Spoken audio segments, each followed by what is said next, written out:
Okay, the lamination is complete, and now the dough has rested at least 60 minutes in the refrigerator. So now I'm going to extend the dough to its final thickness and cut and shape the croissants.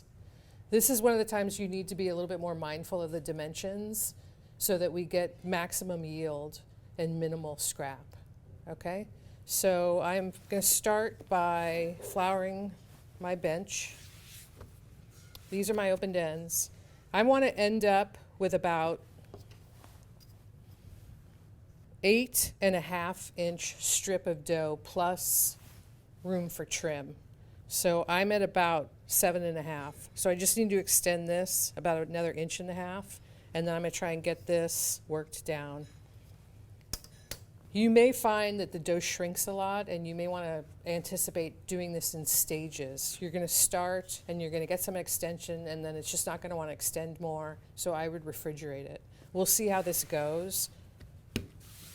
I may be able to do it all in one pass, but if it shrinks up, I'm going to let it rest. It would be a tragedy to rip and tear the dough now. So on this final extension, you have to just be very careful that you don't overdo it, because if I tear the dough now, I've pretty much ruined the lamination. So I'll get started. I need just a little bit of dimension this way. And then I'm going to really move it out this way. And then, again, a nice, cold, well-rested dough tends to extend and kind of behave. So make sure it's not sticking, and I'll just be really mindful of keeping track of the dimension. So I've gotten 9, so I have my about 8.5 plus scrap, so I won't do any more dimension this way, and I'm just going to keep extending this. It's extending nicely, it's not sticking. Maybe I'll switch it this way and see if I can get some.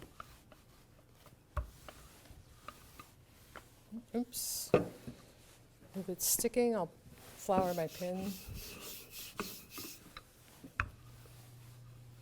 I'll just see where I'm at.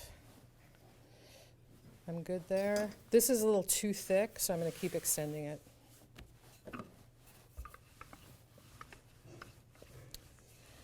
And this dough is rested, so I'm making a lot of progress. It's not shrinking up. I'm going to be cutting these in 4-inch lengths, marking it, and I'm planning to get about a dozen croissants, 10 to 12, so I need quite a bit more extension. All right, I'm feeling good about this thickness and this dimension. I'm going to be cutting these into triangles, so I don't need that full dozen, 12 times 4 across. So I landed at 9 plus a little bit more, and I'm at 18 plus about 8, so that's 26, okay? So to go into the shaping, the cutting and the shaping, I'm going to trim this side, and then I'm going to conservatively trim edges, top and bottom. These rolled edges won't puff.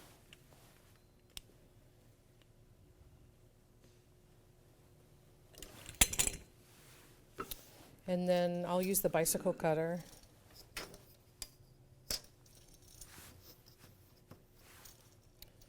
And I'm going to set it for 4 inches. And just make sure it tracks all the way down. And then I'll tighten the nut. And then starting at this corner, I'm going to make a mark. And then I'll come over and make a mark. So I have 6 across. Now for the bottom, I'm going to come in. I'm going to go to the center point here and start making my marks. And now it's just a matter of playing connect the dots. Now I can freehand it, but I like to give myself a cutting guide just to be consistent. and I like to use my ruler. So from this corner to the middle part for the top corner down, and that creates the triangle. And again, I'm just pressing lightly so that I have a cutting guide. Then I can use a sharp knife or I can use my pizza wheel. And I'm just going to follow along.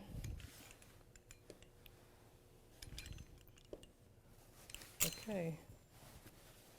So now to do the shaping, I'm going to lift the triangle. I'm going to hold it very gently, not a lot of pressure because I don't want to damage. And with my forefinger and my thumb, I'm just going to slowly stretch this out and elongate it. I want to be gentle. I don't want to tear the dough.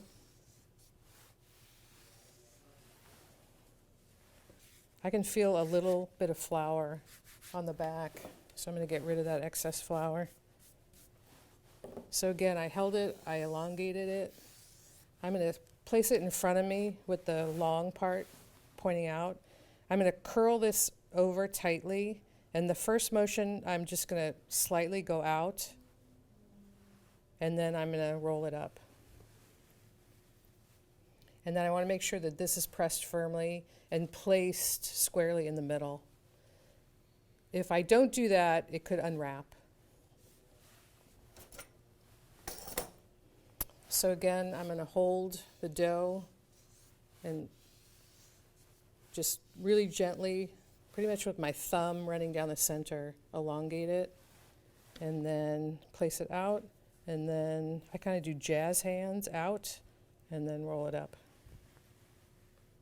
And then I always make sure that this is in the middle. So elongate. Just a slight out and not pressing too much. And then roll it up. I just want to make sure that this tip is really well tucked under. Not too far over and not too far this way, but I've got it centered and I've pressed in. That'll keep it stable and it won't flip out or unroll. Now this straight profile is what a lot of bakers choose. You may be familiar with the shape where you're tucking in, kind of looks like a crab to me. In France, by law, if you're not using 100% butter, you have to tuck in your ends. But we used all butter, so we're going to do this straight profile.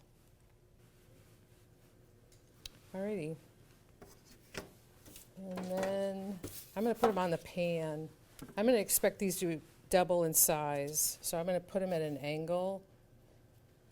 It'll double in size without hitting the edges of the pan. And I think the placement of 5 per pan works well. And then I'll just have 2.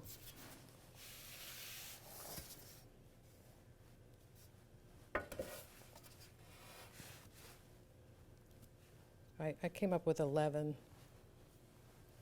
which is okay. I could have squeaked out an extra one off of here if I wanted to.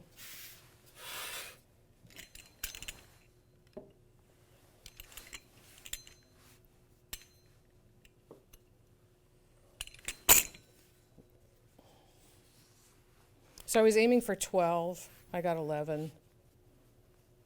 And I'll just make a little mini one that can live with this guy. Okay? I'm going to cover these lightly with plastic and then let them sit in the refrigerator overnight.